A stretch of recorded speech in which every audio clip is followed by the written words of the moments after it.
Iya lo, harus ketemu bro.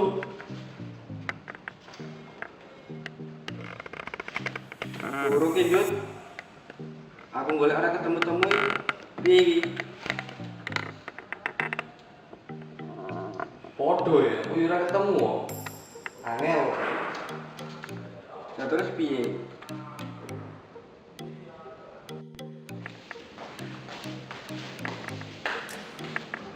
Hei, apa kowe? Weh. Iki Mas, golek sejarah Paci, kurang ketemu-temu iki. Ora lu, iku kegunaan alat paci tugasnya. Iya Mas, ngerti ora kowe iki? Angel lho nurune nang buku kok. Apa lo? Kegunaan manfaat Paci? Aku sih kata iso, tapi aku ngerti sing iso dong. Sopo kowe? Sopo?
Biasanya digunakan dalam untuk kita sembahyang di Mahayana itu yang pertama itu ada gong atau ganta.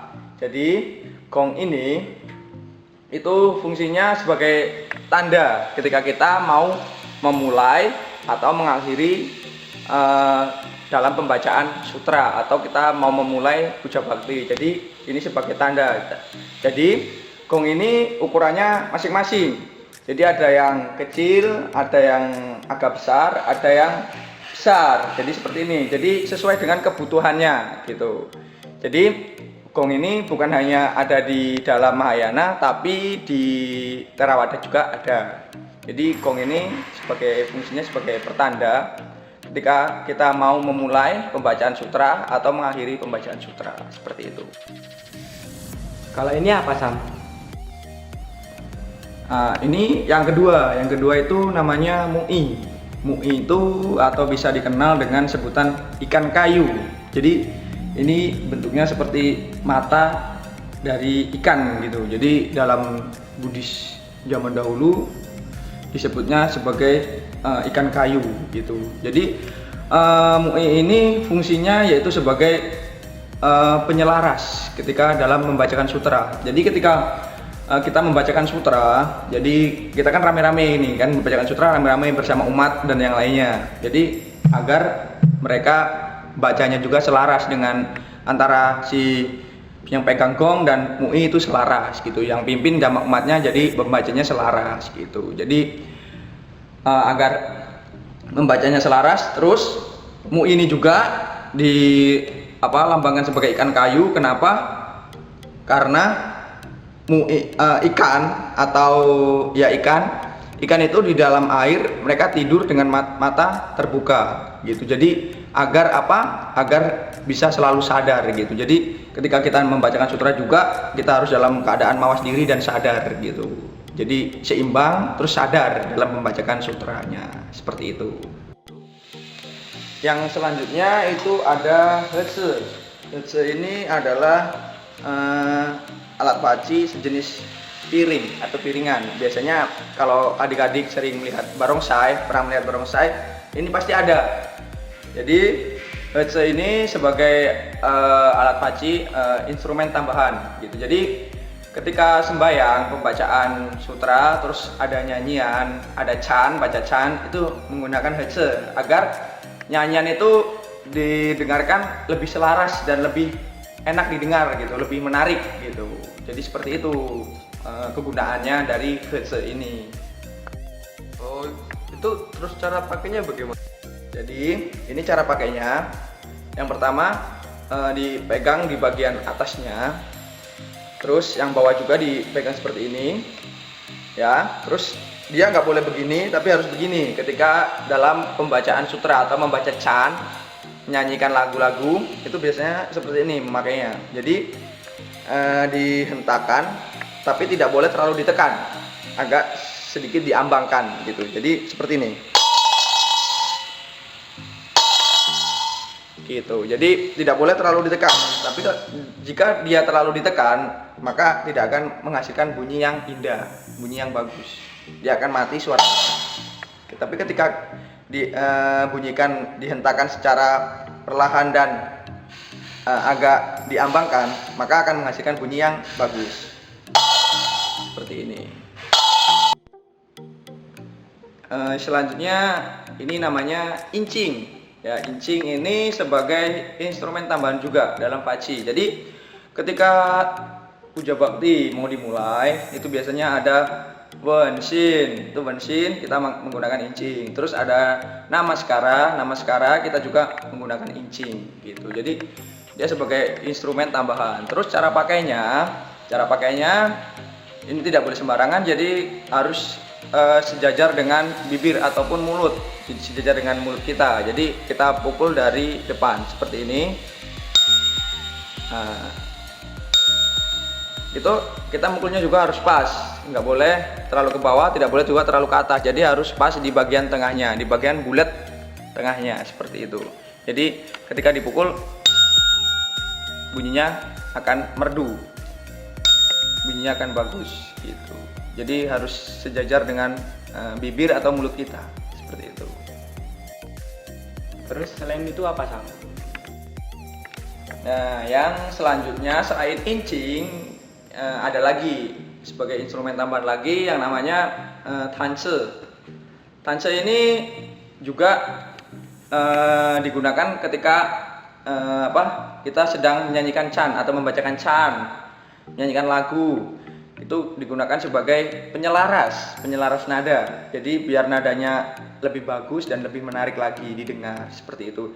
Jadi cara pakainya itu kita ibaratkan ini sebagai cermin gitu. Jadi ditaruh di depan muka bulatannya ini, terus kita mukulnya dari arah yang belakangnya, bukan dari depan sini. Jadi dia berbeda dengan incing. Kalau ini kita dari belakangnya. Jadi kita ibaratkan ini sebagai cermin. Jadi ini didekatkan sejajar dengan muka kita. Terus cara pakainya kita pukul perlahan. Jadi tidak boleh terlalu keras. Jika kita pukul terlalu keras, nanti suaranya akan nggak merdu atau jelek. Itu juga bisa cepat merusak dari alat paci ini sendiri. Jadi memukulnya secara perlahan terus tepat di bagian tengah. Jadi buletan ini itu kita pukulkan tepat di bagian tengah seperti itu. Jadi cara pakainya seperti ini.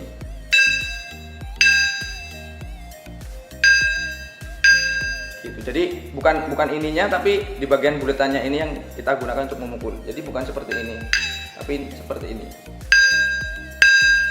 Seperti itu.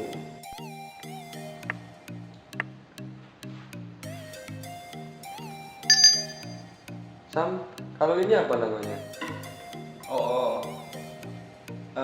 Jadi ini namanya biasa dikenal dengan hioling ataupun wajra. Jadi ini digunakan sebagai penyelaras nada atau pembacaan can juga. Jadi sama seperti ketse dan tanse, ini juga digunakan sebagai penyelaras nada ketika dalam melaksanakan puja bakti. Jadi ketika membacakan can, ini juga digunakan. Jadi biasanya ini yang pegang ini adalah pemimpin puja bakti atau pemimpin upacara sembahyang besar. Jadi ketika ada sembahyang besar, ada pemimpin yang di tengah atau suhu besarnya turun, maka biasanya suhu besarnya akan memakai ini sebagai pertanda. Ketika acara mau dimulai, bisa juga suhu besarnya yang di tengah, pemimpin upacaranya memakai ini. Jadi tidak memakai gong, tapi memakai hioling atau wajra. Jadi seperti itu. Jadi ketika mau mulai, ini pun dibunyikan. Ataupun pembacaan sutra atau pembacaan can mau selesai, ini juga dibunyikan. Seperti itu. Nah, terus yang ini namanya tambur atau taku. Jadi tambur ini itu bentuknya seperti ini, bulat, dan dia terbuat dari kayu dan ada ditutupi dengan kulit dari binatang seperti sapi ya. Jadi kulit sapi itu ketika dijemur terlebih dahulu terus dibuat seperti ini jadi tambur ya. Jadi tambur ini ada 3. Jadi ada tambur yang duduk seperti ini, terus ada tambur yang dipegang, terus ada tambur yang digantung. Jadi ada tambur yang digantung itu yang tambur yang besar. Ketika mau memulai acara itu biasanya dipukul tambur seperti itu. Jadi kegunaan dari tambur ini itu sebagai instrumen tambahan juga. Jadi sebagai pengiring dari ketika kita menyanyikan can. Jadi ketika kita menyanyikan can atau lagu-lagu, membacakan sutra, itu biasanya memakai tambur gitu. Jadi ada loncengnya, terus ada tamburnya gitu. Jadi dipukul secara bergantian seperti itu. Jadi ketika lonceng ini dia dipukul bersamaan dengan tanse, dan si tamburnya ini itu dipukul bersama dengan ketse. Jadi saling silih bergantian gitu. Jadi ini berbarengan dengan tanse dan ini berbarengan dengan ketse seperti itu. Jadi fungsinya dan kegunaannya seperti itu. Kalau ini apa Sam? Musik. Jadi ini namanya xianglu atau tempat buat menaruh dupa. Jadi di xianglu ini biasanya di tengah dan di kanan kirinya dalam Mahayana biasanya ada ini dupanya. Ini tempat dupanya, dupa lingkar. Terus ini ada tempat serbuknya. Jadi ini sebagai serbuk. Jadi xianglu ini fungsinya adalah sebagai tempat untuk meletakkan atau menaruh dupa. Jadi ketika pemimpin puja bakti atau memimpin sembahyang itu ketika memulai dan membacakan can, itu biasanya pemimpin akan maju ke depan dan menyalakan xianglu, mempersembahkan kepada Buddha, kepada Sang Buddha dan kepada para dewa.